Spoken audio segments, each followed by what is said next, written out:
Breaking news చూసిన అన్నమయ్య జిల్లా tea Sundupalli జిల్లా పరిషత్ ఉన్నత పాఠశాలలో ధర్నా జరిగింది. విఘ్నేష్ అనే 8వ తరగతి విద్యార్థిని ఉపాధ్యాయుడు లోకేష్ చితకబాదాడు.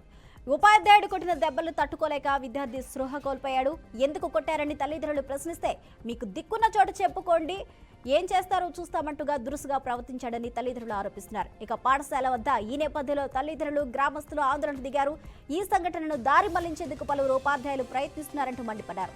మరొక వైపు వారిని శాంతింపజేసేందుకు పలువురు ఉపాధ్యాయులు కూడా ప్రయత్నించారు. దీంతో ఉన్నతాధికారులు స్పందించి టీచర్పై చర్యలు తీసుకోవాలని తల్లిదండ్రులు డిమాండ్ చేస్తున్నారు.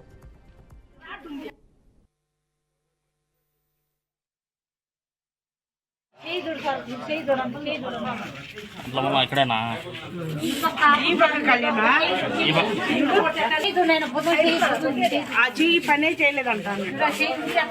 చెయ్యి నొప్పి పైకి ఎత్తలేకుండా మళ్ళీ ఆపరేషన్ చేసి